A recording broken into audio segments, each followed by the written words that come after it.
Good morning. It's time for Two Guys on Sports. I'm Larry Hazel. I'm Dick Olson. Good morning, Larry. Good morning, Dick. And, places I go, I get people that say we enjoy the show. So we've got people out there listening. I hear them, too, and I think, okay, thank you. That's all I can say. And, Yes. And if you have any suggestions, please let us know. You bet.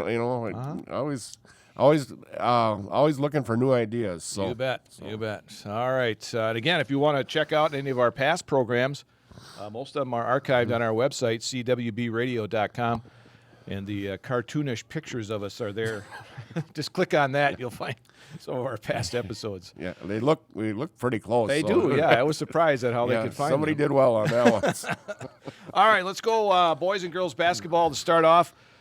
Let's start with boys basketball, where the standings in the Eastern Clear Belt are still close, but we have one leader. Just thinned out a little bit. They're down to one, and Owen Withy came out of the scrums lately with on top. Yeah. They beat Columbus Catholic by 10 Tuesday night up at their house, and Owen Withy playing very well. Got a pretty senior-oriented team, kids who've been through the football, and they know how to win, and they're playing very well for Coach Weiler right now. So yeah, they are 7-2 atop the East. Columbus Catholic now falls into a tie with Loyal, who beat Neillsville in overtime on Tuesday night. And the last week, Larry, is just what could have been for the Warriors.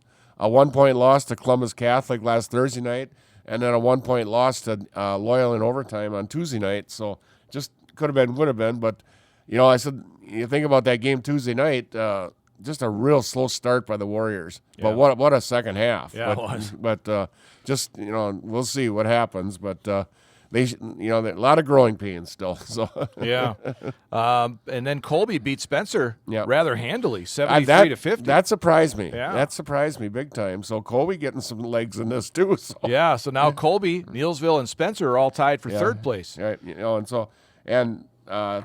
Friday night you got Spencer going up to Owen Withy. That has the potential to be a good game. Loyal at Columbus. So. Two games that definitely could swing things into action. Colby at Greenwood, you expect the Hornets to win there. Right. And the Warriors going up to Gilman, you think chances are pretty good with them winning there. So, who knows with the turn of the tables, things could really be back in a cluster again after Friday night. So. Now, I got two scores on this Greenwood-Gilman game. I had Gilman beating Greenwood, and now I see on another site Greenwood beat Gilman. Okay. And I did see that at first on Wiz Sports, and then they changed. They played back-to-back games. I think they had a makeup game, but I believe Gilman won the first game. Yes, they did. Okay. Yep. And now the game the other night I wasn't aware of. So. Yeah, I at first seeing Greenwood won 61-39, and then it switched to Gilman beating Greenwood. So we'll see once. Well, we get up there Friday. We'll talk to Coach Paquette. He'll set us straight. We'll find out for sure. Yeah. All right, Neillsville at Gilman Friday. We'll have that game for you on 92.7 WPKG. And that is a 6:30 start too, Larry. 6:30. Yeah, the JV they're short up in Gilman, so they're only going to play one half of the JV game on Friday. Yeah. All right, girls basketball. Neillsville continues to be on top of the Eastern Clear Belt. They had a rough one. Well, not a rough one. I guess it was a good one on Monday night. Well, I'll tell you what. I don't think the Fieldhouse could have asked for two better games Monday and Tuesday night than they had there. The action was just terrific. And all four teams, really, it was fun to watch. And Assumption, very good ball club. But Neillsville went toe-to-toe with them. Missed some key free throws down the stretch that really hurt them. But they also, earlier in the game, they had some turnover problems against that quickness. It took them a while to adjust to that quickness Assumption. Yep. And then what can you say about Anna Schooley of Assumption? She is about as good a post player as I've seen play this year. Yes. So, definitely.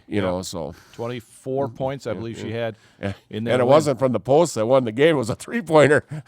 Right, yeah. Just like it was with Loyal when they tied the game with a three-pointer in the boys. Parker Smith, yep. So Neillsville now 17-2 overall. They'll be going for win number 83 in a row in the Eastern Clear Belt tonight when they host Owen Withy at the Fieldhouse. Yeah, and that win there, Larry, will clinch the conference champion, the Clear Belt East championship for the year, and they'll sit back and wait to see who they'll face in the crossover, which is very up in the air yet. Yeah, right now Fall Creek has the lead, but Fall not Creek, by much. Fall Creek 8-1, Regis 8-2, McDonald 7-2. Yeah. So anything can happen down the stretch over there too. So yeah, and again, the first and second place playoff for the girls is in Neillsville on the 22nd of February. Yeah, we had that debate the other night too. Yes. So that's on a Saturday night in Neillsville.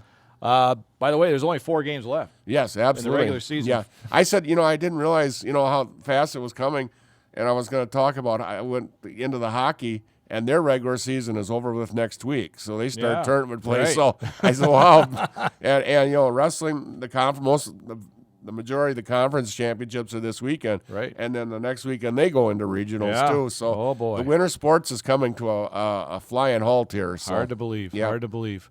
Boys basketball in the Merriwood Conference. We've talked about it throughout the year, the Merriwood South, and it's still close. Oh man, Auburndale 10-1, Stratford 9-2, Marathon 8-3. Not going to change much this week because they have crossovers with the North this week, so things are going to stay pretty much intact there. So yeah, Auburndale. I don't know. Surprisingly, they are not getting no love. Yeah. Either from with the polls, I should say. Stratford 9-2 still has been ranked all season, but Auburndale 10-1. I believe they're like 14-3 overall or something like that. 16-1. 16-1, and they are not getting no love in the polls whatsoever. No. But wow, it's going to make for a tremendous D4 regional over in that country there. So I think Neillsville might be glad they're not over that way. Glad they're going the other way. Not that it's going to be much easier, but still be tough over there. And the Cloverbelt West, Larry, very tight also over there. For boys, yeah. Oh, man. Bloomer 6-2, Fall Creek 5-2, Stanley Boyd 5-2, Regis 6-3. And you do have a Fall Creek Regis game tomorrow night, so that will be okay. That will tell a lot there. So, yes, indeed.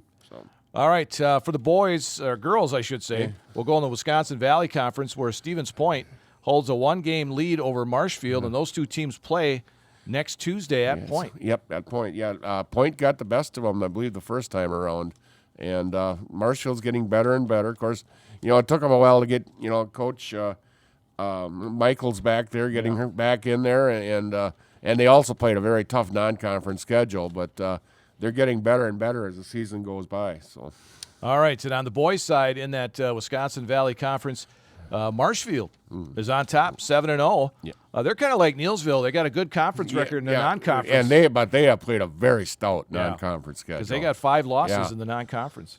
Including, I believe, 2 down in Florida over Christmas break. Yeah. So. All right, let's move on to high school wrestling. Dick going to give us a little preview. You mentioned conference wrestling and Cloverbelt conference wrestling. Yeah, first of all, let's talk. Last week, NGL was down at the Wisconsin Dells tournament where they finished 4th, I believe, out of 12. Watertown was first, Brilliant second. St. Charles, wherever they were from, was third. But anyway, first place winners for Neillsville, Greenwood Loyal, Hudson Sebesto, Opelt, and Jackson Meyer. And Hudson's championship match was a 5-4 win. It might have been the closest win he's had this year, and that was to a sophomore by the name of Klug from Brilliant, who is ranked 3rd in Division III. So, So Hudson getting a very tight match there, in the championship match down in Dells, but did win it. So. And did I read that he has 150 wins? Yes, yep. He got his 150th win at the Dells, and Jake Luchterhahn, the junior from Loyal, got his 100th win at Wisconsin Dells. So both super seasons. And speaking of Jake, he got second at 175 down there, as did Ridge Tibbet. So so the Warriors, and they had quite a few kids placed down there, but those 4 were the highlight. Jackson Meyer also getting first at 285 by pin. Jackson had 3 pins on the day down there, so doing well. Coming along at the right time. Yes, so this weekend up at the Dome in Spencer, we will have the Cloverbelt Conference meet.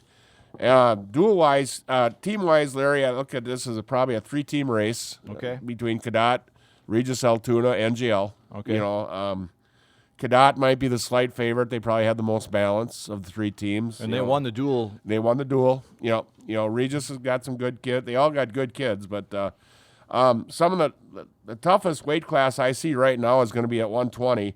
You have 3 guys who've been ranked most of the season there. You have Drew Ryder from Bloomer Colfax, Ridge Tibbet from NGL, and then Caleb Lodahl from Cadott. I think that'll be a very tough class. Okay. 126, Christian Smazel from Abbey Colby is ranked 5th in D2, and Zeke Anderson from Bloomer Colfax, I believe, is ranked 9th. 138, you add Matt Jekyll from Abbey Colby is ranked 7th. 144, and talking Hudson Sebastian Opel, definitely the favorite here. But he'll get a little. Jacob Lutens from Raw is ranked 9th in D1, so he'll probably be a close second. So at 150, you have John Phelps from Cadott ranked 5th. 165, Jake Luchterhahn from NGL is ranked 8th. 175, Jacob Hoppy from Abbotsford Colby is ranked 6th, I believe. At 190, Dylan Seichter from Stanley Boyd is ranked 7th. 215, Mitchell Reinecke from Cadott is ranked 8th, and I think he'll get a stiff competition there from Wyatt Carl from Spencer Columbus Scranton. Okay. Wyatt is senior, tough kid. He's wrestled hard all season, but I think he will give Reinecke all he wants there. And 285, we should have an outstanding there. Willie Graham, the junior from Stanley Boyd, is ranked 4th in Division 2, and 3. Jackson Meyer, for the sophomore from NGL, ranked 7th at Division 2. So, and those two have had close matches every year. So, should be an outstanding there. So, all right, there you go. That's a little preview of the Clorbell Conference Wrestling Tournaments happening this Saturday in Spencer. The Merriwood Conference had their wrestling tournament last weekend. Yeah. And really no surprises there, did you see? No, I thought the top 3 teams would and such, and and for most the championships, you had Stratford, maybe a flip-flopper here, maybe at 126, Grassel from Auburndale beat Colton Canoyer from Stratford. That could have went either way. Sure. Stratford having 5 champs on the day. Trenton Canoyer at 120. Knetter at 132 has been there all year. Jack Tubbs at 175. Yeah. Jack is having a nice year as a senior. Carter Luke, who's been ranked all season at 190, and Drew Gage at heavyweight 285. Auburndale, we said Grassel at 126. Colton Weiler undefeated at 150. And Trevin Throwbridge ranks 8th in Division 3 at 157. Marathon had the Underwood brothers at Taylor and Blake at 106 and 113, and then also Grant Sauber from Marathon at 150 for Marathon. Lucas Stanke from Edgar winning 215. There's a football name, and he hadn't seen it much in wrestling, but he won the 215 match at the Merriwood. Of course, Jack Tubbs, the quarterback from Stratford. Yes. How about the Underwood brothers? You think they got a chance to? I think Blake is probably the top 113 in the state. No ifs, ands, or what's about that. Taylor, where his losses were last week. Up at the Wausau East tournament, but I think he'll be right in the game. He's dominated pretty much everywhere he's went this year, so I think he'll have a good shot at winning state too. So, all right, and that will all start for them next week at Edgar. So, yeah, that's where a lot of the good teams are going to be. Yeah, those 3 teams. Well, most of the Merriwood teams are going to be there, but also Cadott, Glenwood City's going to bring some good wrestlers down, and so is Boyceville. Wow. So that is going to be one heck of a super regional at Edgar next weekend. Wow. So you're going to have enough room in that gym? I don't know. I have never been to the Edgar gym. It's a little bigger than it used to be. Yeah. It's not a field house. Yeah, no, it's not. Definitely not. So I guess the gym that I would compare from what I've seen, it reminds me of Regis. I guess Regis's gym is somewhat like that. Sure. So. On the girls' side, you got Marshfield's Ava Gardner and Erica Slesnikow, who are wrestling pretty well right now. Yeah, they both won championships at the Queen of the Mat thing at Marshfield last weekend. So, Izzy Sonntag from Cadott got second at 114.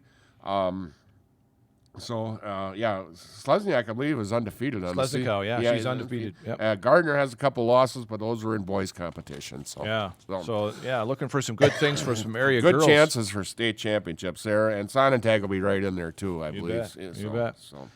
Boys and girls hockey, I see the Black River Falls boys won the other night, double overtime. Yeah, they are 13-7 on the season now. So Ryan Magnuson had a couple of goals in that win. Yeah, and Magnuson now 10 goals and 6 assists on the season.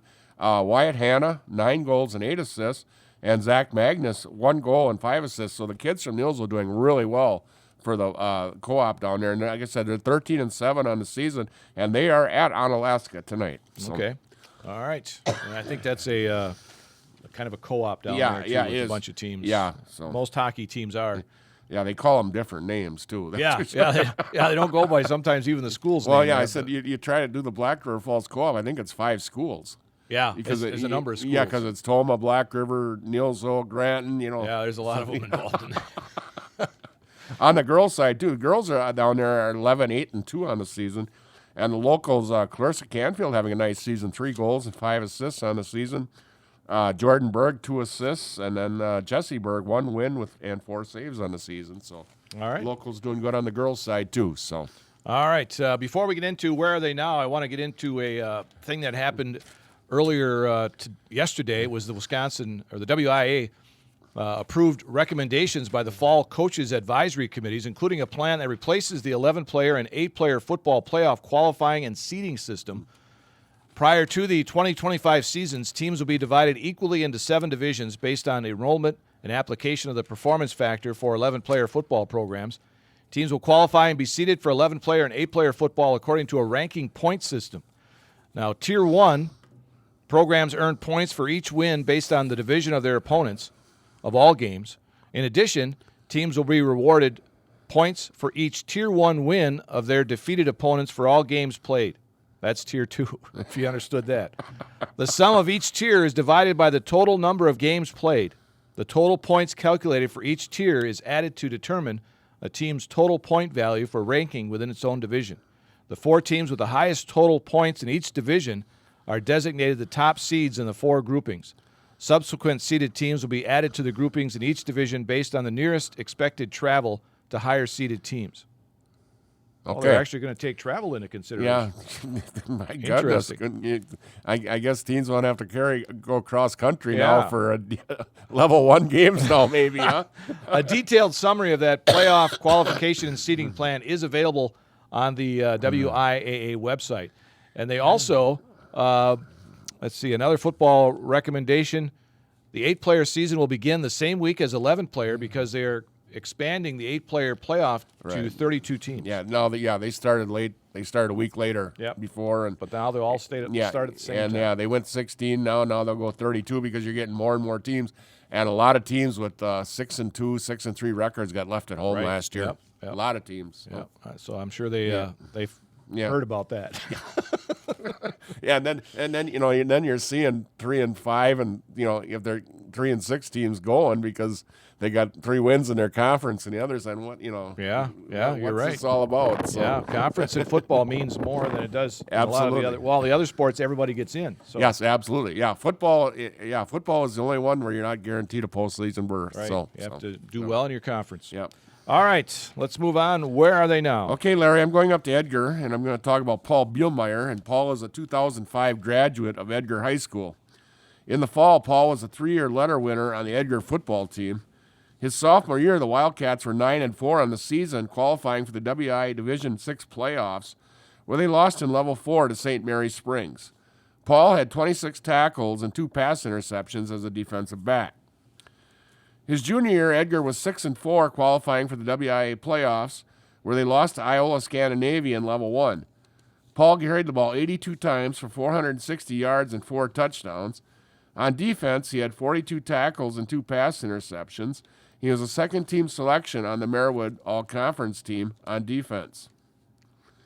His senior year, the Wildcats were 9-2, qualifying for the WIA playoffs, losing to Regis in Level 2.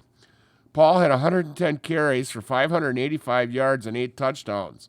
On defense, he had 47 tackles and 4 interceptions. He was a first-team selection on offense and a second-team selection on defense on the Marywood All-Conference teams. In the winter, Paul was a 3-year letter winner on the Edgar basketball team. His sophomore year, the Wildcats were 6-13, losing to Nielsville in the regionals. Paul averaged 4 points per game. His junior year, Edgar was 7-14 on the season, losing to Stratford in the regionals. Paul averaged 8 points and 5 rebounds per game. His senior year, the Wildcats were 15-5 on the season, losing to Colby in the regionals. Paul averaged 12 points and 7 rebounds per game and was a second-team selection on the Merriwood All-Conference team. In the spring, Paul was a 4-year letter winner on the Edgar track team. His freshman year, he was part of a sectional qualifying 4x400 relay team. His sophomore year, he qualified for the sectionals in the 300-meter high hurdles and was part of the 4x400 relay, which also qualified for the sectionals. His junior year, he qualified for the WI Division III state track meet in the 300-meter hurdles, where he placed 7th in 41.82 seconds, which today is still the Edgar High School's record. His senior year, he qualified for the WI state meet in the 110 hurdles and was part of the 4x400 relay team, which also qualified for the state, placing 9th. After graduation, Paul enrolled at UW Eau Claire and joined the Blue Gold football team. His freshman year, the Blue Golds were 6-4 on the season. Paul had 6 tackles on the season as a backup at defensive back and on special teams. His sophomore year, Eau Claire was 3-7 on the season. Paul had 2 tackles on the season. His junior year, the Blue Golds were 9-3 on the season. They qualified for the NCAA D3 playoffs, where they defeated St. Norbert in round 1 before losing to Bethel in round 2. Paul had 19 tackles on the season with 2 TFLs.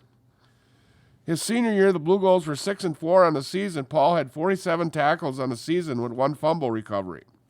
That season, Paul was an academic first-team All-American in the NCAA Division III. He was also named as a member of the UW Eau Claire Super 6, which is a yearly honor at UW Eau Claire, which names 6 athletes at UW Eau Claire who excel in the classroom and on the playing field. Paul graduated from UW Eau Claire in 2010 with a degree in kinesiology with an emphasis in teaching. Today, Paul is employed at the Menominee High School and Menominee School District as a middle school physical education and health teacher, and he is also an assistant coach for the boys basketball team and the girls and boys track team. Paul and his wife, Casey, reside in Menominee. Paul Bielmeyer, Larry. All right. Going up north. Yes. Here we go. Where are they now? Big trade in the NBA involving the Milwaukee Bucks yesterday. Yes, Chris Middleton, who's been there at least since 2012 or something like that.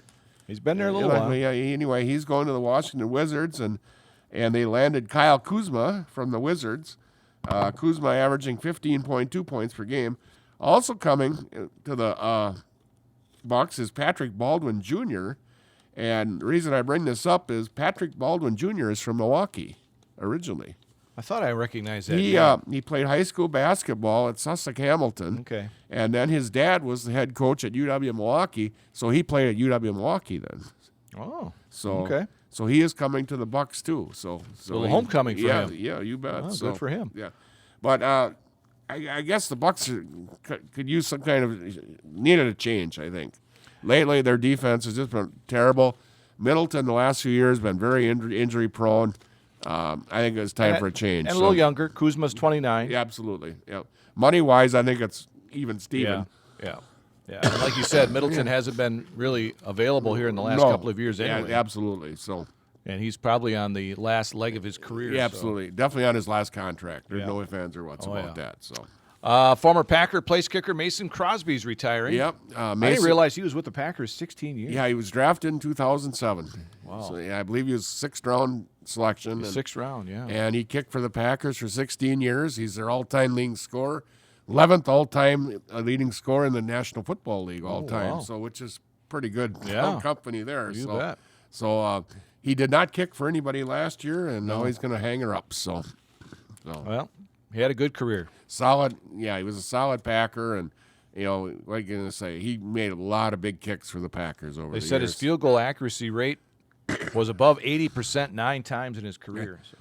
How many times did he kick so many? 50-yard, 55-yard field goals when they needed them, and some people are going to say, well, there were some games that he missed a lot too, but all kickers do. Yeah. But you don't stay in that league 16 years by being a poor kicker, not a kicker anyway. No. So Right.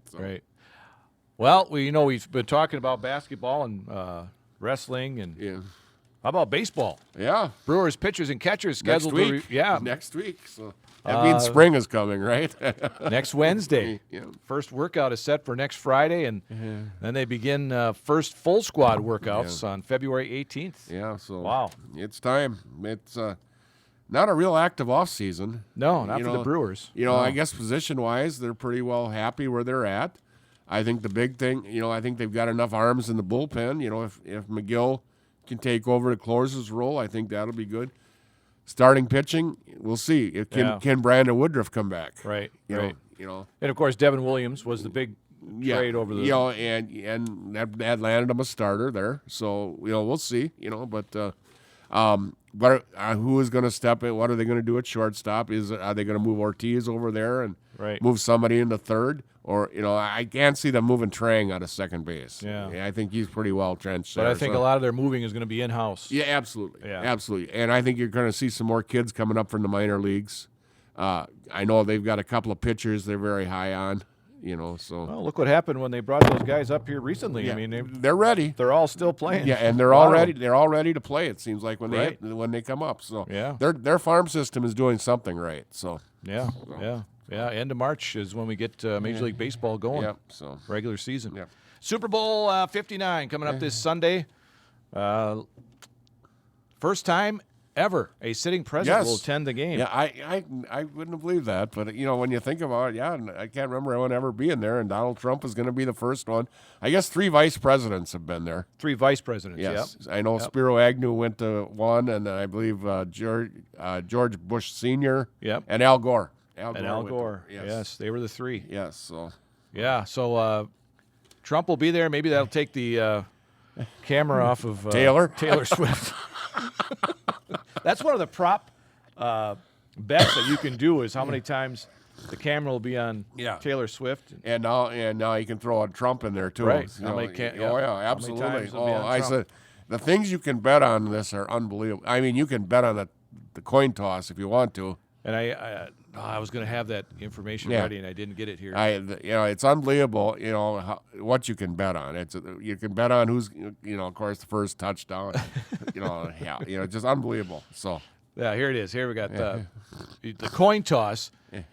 Will it be heads or tails? Let's see. Last year, a Michigan bettor put down $100,000 for the coin to land on tails. okay, It landed on heads. yeah. 30 times it's landed on tails, 28 times on heads. How can do they even use a real coin? Don't they use like a commemorative coin? But then they show this side's heads, this side's tails. Okay, it's all not right. really Yeah. like a regular coin. But, Okay. But they do specify which is heads and Okay. which is tails. Well, yeah, because they got to call one. Right. Yeah, they got to call one. So One of the other prop bets is, will Travis Kelce propose to Taylor Swift? during the game, I would say not. Yeah. Or how long is the national anthem? That's the other. Oh, that's another always one. a big one. Yeah, that's always a big one. Yep. And will a coach or player cry during the national anthem? Yeah. Will the kickoff go out of bounds? Yeah. There's a lot of a lot of them. That it isn't just who scores the first touchdown or anything like that. So. And tickets for the Super Bowl this year are not very high. No, and like they have been. Yeah, for some reason, which is surprising. It's Some are saying that the Chiefs are in it. It's kind of a whole hum thing. Okay, that could be. They're in there again. I don't know. It's in New Orleans. It's a great place for a game. But like you said, the Chiefs.